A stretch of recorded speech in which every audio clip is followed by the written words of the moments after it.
Bruce Campbell joins me now for the weekly Stonecastle Asset Management Cannabis Week update. Bruce, welcome back. Yeah, it's good to be here. Another exciting week. It has been an exciting week, Bruce. What are you seeing in the cannabis space generally? Well, I mean, we've really seen a bit of a bifurcation from a stock price perspective. You know, there's some stocks that have done relatively well this week, and then others that have done nothing or floundered, depending on sort of what the news flow has been. So it's kind of what you would expect from a market, as opposed to everything going up or everything going down. Yeah, you bet. So in particular, we've had some numbers come in from November sales across Canada. What do they look like? Yeah, I mean, they were actually higher in November, which has surprised most analysts. They thought, just from a seasonality standpoint, that they would be a little bit lower, but they were higher. So they were 135 million. They were up over October. And if you kind of look at why that is, I think it has a lot to do with retail. We've talked about this in the past, that with the retail locations continue to be ramped up, we think it's somewhere probably around 800 now. It puts the run rate for Canada somewhere in that kind of $1.6 billion range.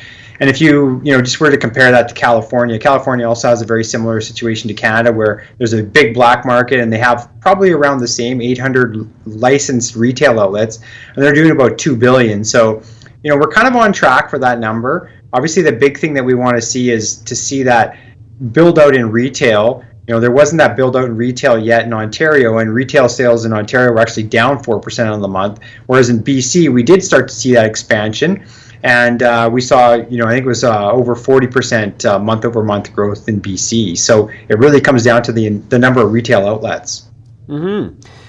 Do you think that this is a case where people who patronize the black market are coming into the legal system, or is it more that the rollout of retail locations is just allowing more access from people who would only patronize the legal system? I think it's the latter. If you were to take a look at the pricing of legal to black market right now, the black market is just under $5, and the legal market is probably around $11. So that spread is still very wide. So if you're someone who's accustomed to dealing in the black market and you have a product that you like, chances are you haven't switched over yet. I think it's more people who are new or sort of revisiting cannabis, who haven't been there for a number of years, are probably the ones that are shopping in the legal stores, would be my guess. I think until you get that price compression, or you were to see something from a new product standpoint, and most of the 2.0 products are already available in the black market. So it really probably comes down to price compression. Once those prices match up, at that point in time, that's where you're going to see the crossover. And I mean, with that, I think it's over $4.50 per gram of difference still. That's a long ways to come down yet. You bet. And is that the case across the country, where black market prices are mostly half of what legal prices are? It seems to be. I mean, if obviously the black market numbers are not exactly perfectly accurate, and I mean, they vary a little bit from region to region depending on how much is actually produced in that area versus how much is consumed, but it seems to be pretty consistent. There's little differences, maybe a 25 or 50 cent difference from province to province depending on who has more black market supply or not. Mm-hmm. Mm-hmm. Okay, so moving to California now, or the U.S. more broadly, I read something about MedMen was having an issue paying suppliers. What is that all about? Well, from what we understand, they basically told their suppliers, or most of their sort of lower tier suppliers, that they weren't in a cash flow position right now where they would pay them immediately, and so it could be 60 or 90 days, or in some cases indefinitely, before they actually were paid for that. I haven't heard this directly, but I can only imagine that they wouldn't have done that with their tier one suppliers, because that's what brings people into the stores, is that a specific product that they're looking for, and obviously they would want to keep those guys happy. And I would imagine most of the tier one suppliers are probably saying, like, you want the product, you got to pay us up front. But certainly some of the other suppliers that are sort of lower down on the tier, they would probably have to deal with this time frame with the cash. Right. And that's having a predictable effect on their share price. I see they're at this time trading down below 60 cents. And that's sort of consistent with their lowest trades ever. Yeah, it's not that surprising. I mean, if a company's in that type of position with their with their suppliers, you got to believe that they need to raise money, or they need to get a credit line, or both. And certainly they, if past is any history, they've been blowing through a lot of money there, building out what was going to be this empire. Yeah, you bet. So do you think does this seem to you like a situation that is going to get worse before it gets better, or are you under the impression that MedMen has it in hand? Yeah, I mean, until they prove otherwise, I think you got to believe that it's getting worse all the time, right? I mean, they've spent a lot of money. They raised a fair bit of money. They've spent a lot of money, and there's no path to profitability there whatsoever. Wow. That's rough. Okay, Yeah. well, what else here? Let's see. So, Afria was the recipient of a $100 million institutional investment. Who's behind that?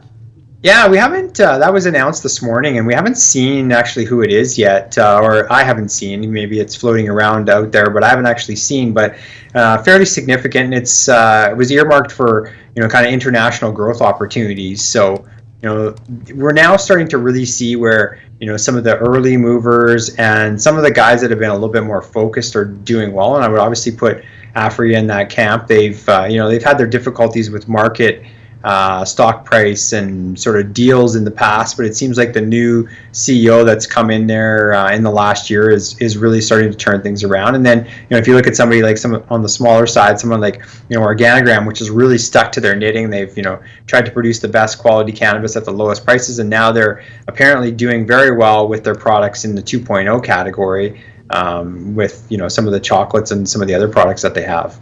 Mm-hmm. Mm-hmm. What was your impression of the announcement earlier this week that Canopy had, they promoted the controller of their compensation committee to chair, and also brought in another executive from Constellation Brands to join the board after they've gone through the process of scrutiny by Health Canada. Does that makes Canopy more, should be called Constellation Cannabis? Yeah, certainly it's moving in that direction. I mean, I guess after the investment and sort of their disappointment at the speed at which it's progressing, this is the steps that they're taking. It probably takes several quarters for them to turn the ship around. And one of the things that I've talked to a few different analysts on is that Canopy might in the next quarter, because these management changes, this is where you might see sort of the big kitchen sink as far as goodwill write-downs. They made a lot of acquisitions and did it fairly aggressively. The prices that they paid would certainly not be what I would suspect the auditors would value at them today. So they're going to have some goodwill impairment at some point in time. And maybe this, now the new management teams are sort of being brought in and brought into place, will be what happens. They come out there with the kitchen sink, throw it all this goodwill, write it all down, and then that allows that management team to start fresh. You bet. Do you think that the early numbers as they pertain to the Cannabis 2.0 and the beverages, do you think that that's starting to show signs of a bigger impact on the retail cash situation of the Canadian retail? I certainly think it has an impact. It sounds like the products are still flying off the shelf as much as they can. I think the issue though is we need wider distribution. And that's been sort of a constant theme through the last few weeks as these products have come out. You bet.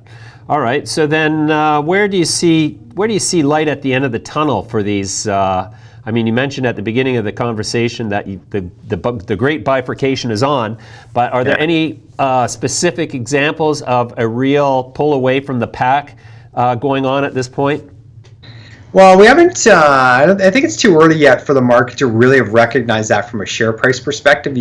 You're starting to see a little bit of that. I mean, the good example was Organigram, but as we roll through this next quarter and you start to see the ability for analysts to go in and take numbers and they do surveys to find out, hey, these products are really selling. They're getting a good price for it, and talk to the companies and get a sense of like, well, how much have they sold? You should start to see the stock prices kind of converge at that point in time with the guys who have told us they're going to do it but aren't, and the guys who have said they're going to do it and are doing it. But that probably comes over probably the next 2 or 3 weeks here as we head into kind of the middle of February. We'll have good projections and good ideas of where that is. You bet. All right, Bruce, we'll leave it there for now. We'll come back to you next week. Thanks very much for joining us. Okay, have a good weekend.